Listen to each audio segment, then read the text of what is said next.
Hey, what's up, Dean? Safe Performance. We are at the shop. Working on Wood's truck. And that's a bright light. The cross member. So I got the bushing. This is kind of that energy suspension, like Turbo 400, Turbo 350. It works for all of them. So I took some 1/4 inch flat stock and I made this piece first, bolted it in, and then made the uprights, angled them, they're whatever degree, and then just ground down around the tube. TIG welded it all in. Um, like I unbolted the transmission, jacked it up almost to the floor, welded everything, let it sit for like half hour, painted it. So transmission cross member is officially done. And then I kind of thought, well, I'll let the truck down. I'll do the power steering, like accessory bracket. But the yoke came in for the 4L80. So I wanted to try to see what, if anything, we'd have to do to this drive shaft. And oddly enough, it worked out. I had this U joint, so this is the outer clip. This is like an inner clip style. I do not have the inner clips. I wish this was an outer clip style, but it's okay. So I actually had that U joint sitting in the bin over there. I don't know. I have no idea what I bought that U joint for. It might be like a spare to my S10 for the 88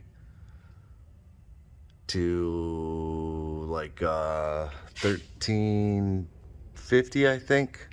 I can't remember, but anyways, it worked out. So I pressed all the U joint back in. So he's got a brand new U joint. The outer clips are on both sides. I have to order inner clips. No idea why I don't have them, but or they didn't come with it, whichever. So I'll order some inner clips, and the drive shaft's done. I didn't put the retainers on the rear end. I just kind of set it in. So that's all done.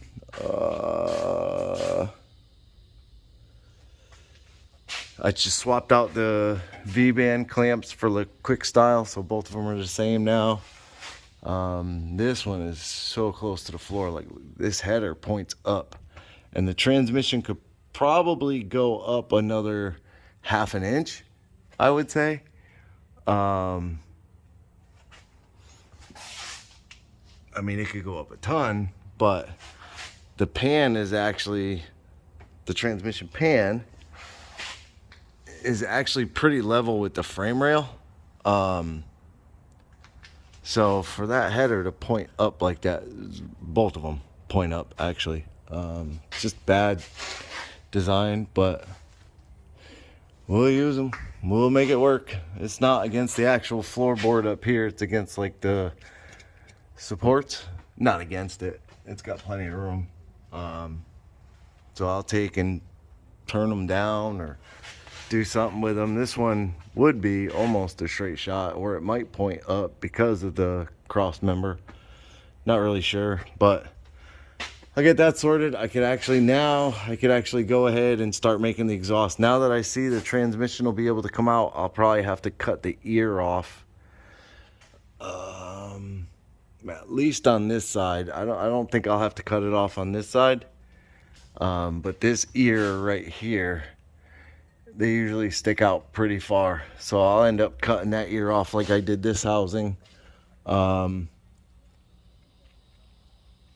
then once I get it back, which I'm going to call him Wednesday and see if we can kind of get a little bit of a push on it.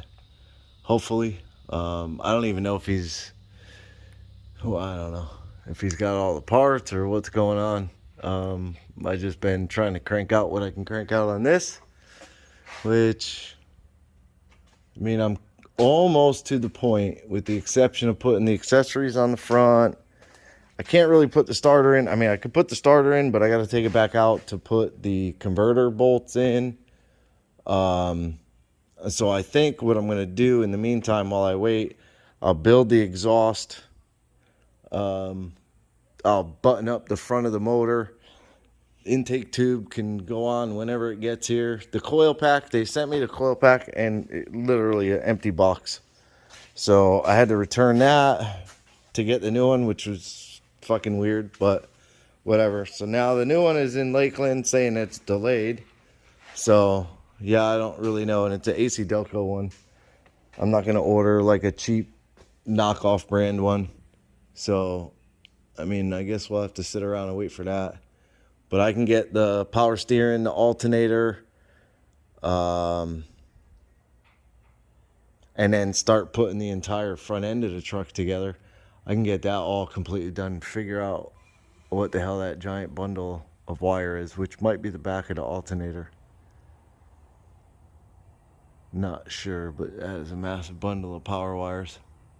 Yeah, so I mean, I can get all that done, and then fuel lines, waiting for the other fittings. I got the 5/16 compression fittings, waiting for the 3/8. These are both 3/8 lines.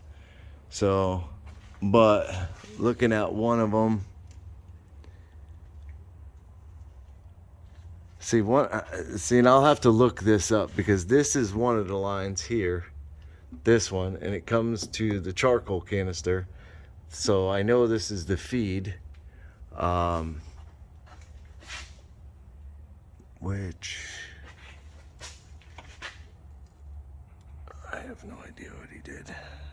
Who knows if he even used the right fucking line to run the motor. Yeah, I guess he did. This one here. So I'm debating reusing this, or I have like some of the ANs and just go AN from here all the way up. I don't think I have heat sleeve. I'll have to order some heat sleeve, but I gotta figure out that stuff. This one here with the 9,000 little rubber adapters and whatnot, pretty sure this is the line that would run up to the purge valve on the side of the intake. We're not gonna be able to see it, I don't think.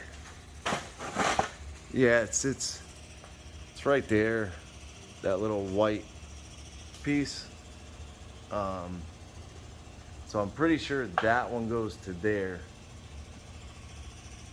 But this is a returnless style rail, so I don't know. Like I said, I'll have to look them up. But anyways, making a short video long. I'm gonna get out of here. It's hot. We got some plans, so that's just an update. I mean, closer and closer every day. So pretty soon we will be sending it off, and happy days. So appreciate you watching. Like, subscribe, hit the bell to be notified. Leave me a comment. Have a good day, and happy 4th of July.